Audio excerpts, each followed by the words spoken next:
It was a warm summer morning in Tallahassee, Florida, July 18, 2014. Dan Markel, a respected Florida State University law professor, had just dropped off his two young sons at daycare. He was headed home to begin what he thought would be another ordinary day. But as he pulled into his driveway, a dark car trailed him, slowly coming to a stop nearby. Dan never noticed. He parked, still seated in his car, when two gunshots cracked through the quiet neighborhood. A neighbor rushed to the scene, finding Dan slumped over behind the wheel, blood pooling in his seat. This wasn't a robbery. Nothing was taken. This was no random act of violence. This was a calculated hit. And the story behind it would unravel into one of the most shocking family conspiracies Florida had ever seen.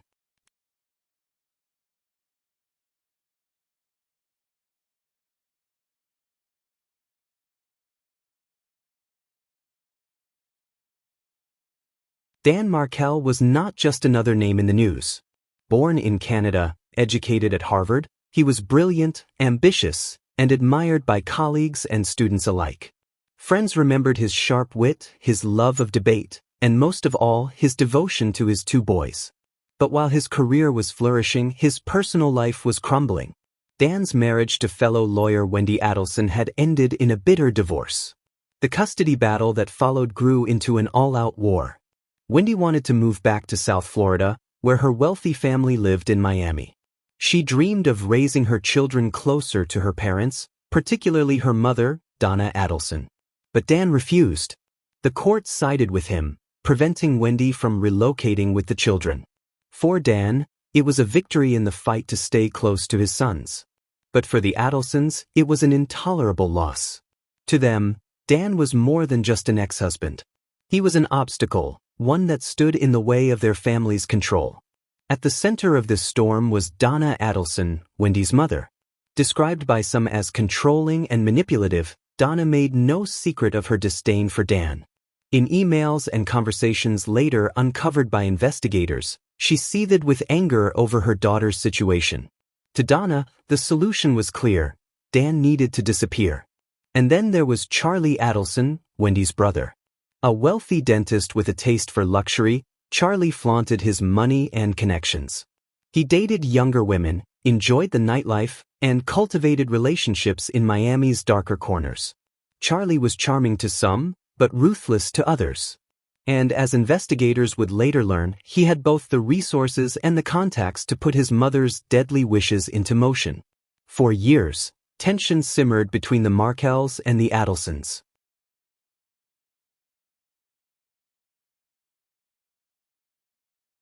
But on that July morning in 2014, it finally boiled over. The two men who carried out the hit on Dan Markel were Luis Rivera and Sigfrido Garcia. Career criminals from Miami, they had been recruited through Charlie Adelson's girlfriend at the time, Catherine Magbanua. The deal was simple: $100,000 in exchange for Dan's life. Rivera and Garcia drove from Miami to Tallahassee, trailing Dan in a rented car. On the morning of July 18th, they waited outside his home. When Dan returned from daycare drop-off, they followed him into his driveway. Garcia pulled the trigger. 2 shots to the head. And just like that, Dan Markel was gone. Investigators immediately knew this was not random. The murder was too clean, too deliberate. No valuables stolen. No signs of forced entry. The killers had a purpose. Detectives began digging into Dan's life, and all roads led to the Adelsons. Through surveillance footage, cell phone data, and financial records, police connected the dots. The rented vehicle used by the hitmen. The phone calls linking Garcia, Rivera, and Magbanua. And eventually, the money trail leading straight back to Charlie Adelson. But what truly sealed the case were the wiretaps. Investigators recorded conversations between Charlie and Donna Adelson, filled with coded language and nervous laughter. In one exchange, Donna spoke about how this problem had been taken care of. In another, Charlie warned that the FBI was closing in.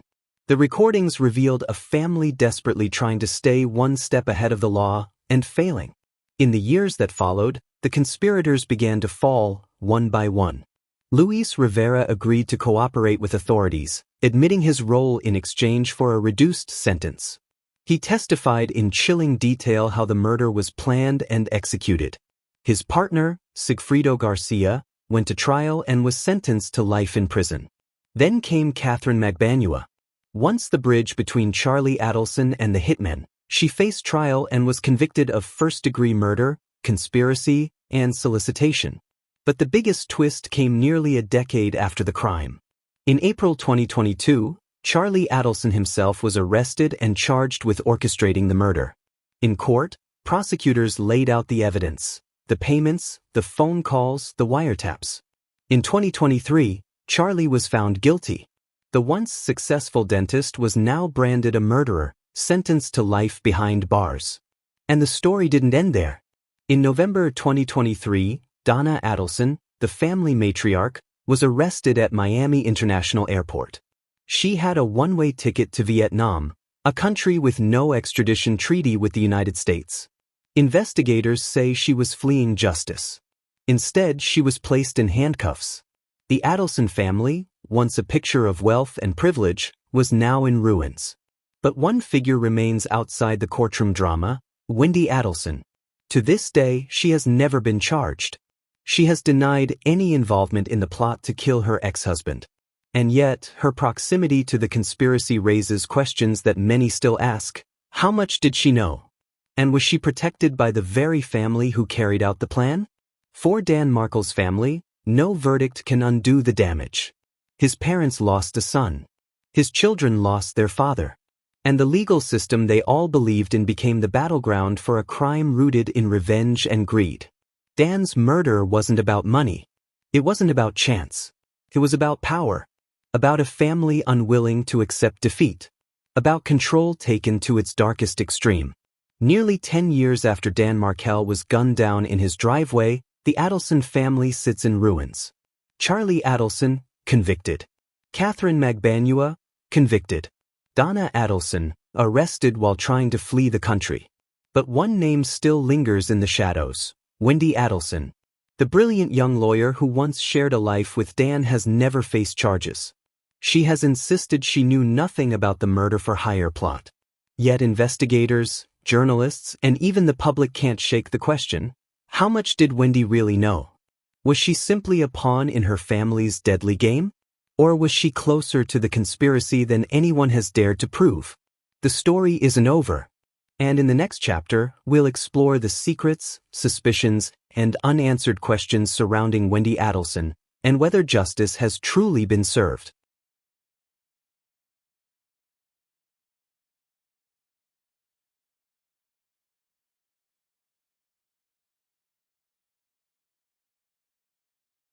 It's been nearly a decade since law professor Dan Markel was gunned down in his own driveway in Tallahassee, Florida. His murder shocked a community and shattered a family. In the years since, investigators pieced together the conspiracy that led to his death. 2 hitmen confessed. A go-between was convicted. His former brother-in-law, Charlie Adelson, now sits behind bars for orchestrating the crime. And just recently, the family matriarch, Donna Adelson, was arrested while allegedly attempting to flee the country. But through all of it, one name has lingered in the background. A name tied to Dan Markel more closely than anyone else. His ex-wife, Wendi Adelson. While others face prison sentences for their roles in Dan's death, Wendi has never been charged. She has always insisted she had nothing to do with the murder-for-hire plot that ended Dan's life. But to this day, investigators, journalists, and true crime followers ask the same haunting question. How much did Wendi really know? When Wendi Adelson met Dan Markel, their relationship seemed promising. Both were lawyers, both ambitious, both young and successful. Friends described them as a power couple. They married, started a family, and appeared to be building a solid future together. But beneath the surface, cracks began to show. Their personalities clashed. Arguments over careers, family, and lifestyle strained the marriage. By the time Wendi filed for divorce, resentment had hardened on both sides. The real battle began over their 2 sons. Wendi wanted to move back home to South Florida, where her wealthy family, her mother Donna, her father Harvey, and her brother Charlie lived. She wanted the support system of her parents, a better job market, and the comfort of home. But Dan refused. He argued that his children belonged in Tallahassee, where he worked and where he was building his life. The courts sided with Dan. Wendi was stuck. For her, it felt like a prison sentence. In conversations with friends, she admitted she felt trapped in Tallahassee, isolated from her family and opportunities. She resented the ruling. And her mother, Donna Adelson, made it clear that she resented Dan even more. On July 18, 2014, when Dan was shot execution-style in his driveway, investigators immediately looked at his divorce and custody battle as a possible motive. Who stood to gain the most from his death? The answer was obvious: Wendi Adelson. Police interviewed her within hours of the shooting. They informed her that her ex-husband had been attacked. Her reaction raised eyebrows. Calm, almost detached, she remarked, "If my family had done this, you'd know, they'd have bought me a TV as a divorce present, not a hitman." It was meant as a joke. But to investigators and later to the public, it was chilling. Who jokes about their ex-husband's murder on the very day he was shot? As detectives dug deeper, they uncovered a tangled web of connections. Phone records showed an unusual pattern of calls between Wendi and her mother Donna around the time of the murder. Wiretaps later captured Donna and Charlie discussing the killing in coded language. The question became, where did Wendi fit in? Prosecutors suggested she may not have been directly involved in planning the hit. Instead, she may have benefited from it, knowingly or not. With Dan gone, the custody battle was over. Wendi was finally free to move closer to her family. But skeptics argue that her hands weren't as clean as they seemed.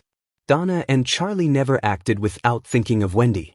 Every conversation tied back to her. Every motive centered on her desire to leave Tallahassee.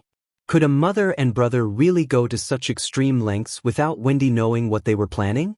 In courtrooms and press conferences, Wendi has always denied any role. She insists she knew nothing, that her family's actions were separate from her, and that she has suffered as much as anyone from Dan's death. Yet the suspicions remain. Analysts point to her odd statements. Her proximity to every decision. Her calm demeanor when first told of Dan's murder. Even her testimony, where she seemed evasive at times, has been scrutinized. And while investigators say they simply don't have enough hard evidence to charge her, many believe that Wendi has been shielded by her family, protected by the same network of lies and money that has now landed Donna and Charlie in prison. So why hasn't she been charged? Legal experts say it comes down to proof. In the courtroom, suspicion isn't enough. Without direct evidence tying Wendi to the conspiracy, a phone call, a bank transfer, a confession, prosecutors risk losing the case if they bring it forward. But just because she hasn't been charged doesn't mean her story is over. As investigators continue to build their case against Donna and Charlie, new evidence could still emerge. And if it does, Wendi Adelson could one day find herself facing the very justice she has so far escaped. For Dan Markel's family, the wounds remain open. They lost a son, a brother, a father. And while some justice has been served, they believe the full truth has yet to come out. For Wendi, the shadow of suspicion follows her everywhere. She lives her life raising her children, practicing law, and trying to move forward. But the public eye never strays far. To many, she will always be the one who got away. And that's where this story leaves us, for now. Wendi Adelson has never faced charges. She has never admitted any knowledge of the murder plot. Yet the pieces of the puzzle suggest she may know more than she's ever revealed. Is she an innocent woman caught in the crossfire of her family's deadly decisions? Or is she the one person who has managed to walk free from a conspiracy that destroyed everything around her? The truth lies somewhere in the shadows. And in the next chapter, we'll explore how prosecutors are still working behind the scenes, how new evidence could change everything, and why this case, even a decade later, may be far from over.